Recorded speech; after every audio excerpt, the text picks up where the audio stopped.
Mayın 20-sində isə daha bir məhkəmə, Talış tarixinin tədqiqatçısı İqbal Əbilovun məhkəməsi baş tutacaq. Mayın 2-sində Lənkəran Ağır Cinayətlər Məhkəməsində prokuror İqbal Əbilova 19 il hökm istəyib. Belarusda yaşayan İqbal Əbilov 2024-cü ilin iyulun 22-sində Azərbaycana qohumlarının yanına gəldiyi zaman saxlanılıb. İqbal Əbilov Ermənistan xüsusi xidmət orqanları ilə əməkdaşlıqda, razılaşdırılmış şəkildə Azərbaycanda milli zəmində nifrət yaratmaq cəhdində ittiham olunur.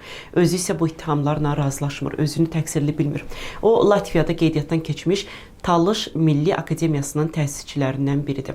Azərbaycan Talışlarının İctimai Şurasının həmsədri hüquqşünas Ataxan Həbilov isə deyir ki, İqbal Əbilovun məhkəmə gedişatı bir sıra fundamental, ədalətli, şəffaf məhkəmə prinsiplərinin pozulduğu şəraitdə keçirilir. Müdafiə tərəfinin təqdim etdiyi sübutlara və vəsadətlərə lazımi prosesual qiymət verilmir, onlar rədd edilir.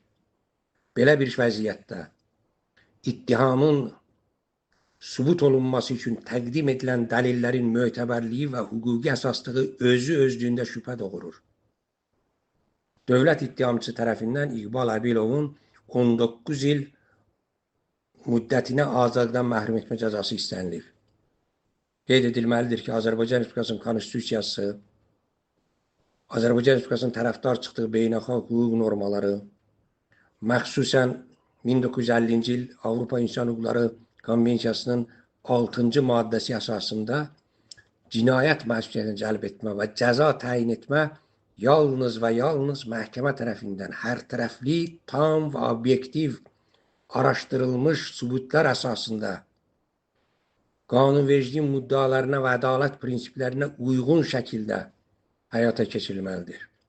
Mövcud iş üzrə isə irəli sürülən ittihamların sübut dərəcəsi, məhkəmə prosesinin şəffaflığı, təqsirləndirilən şəxsin müdafiə hüququnun təmin olunma səviyyəsi nəzərə alındıqda, ittiham tərəfinin tələb etdiyi cəza müddəti hüquqi baxımdan adekvat və proporsional hesab edilə bilməz.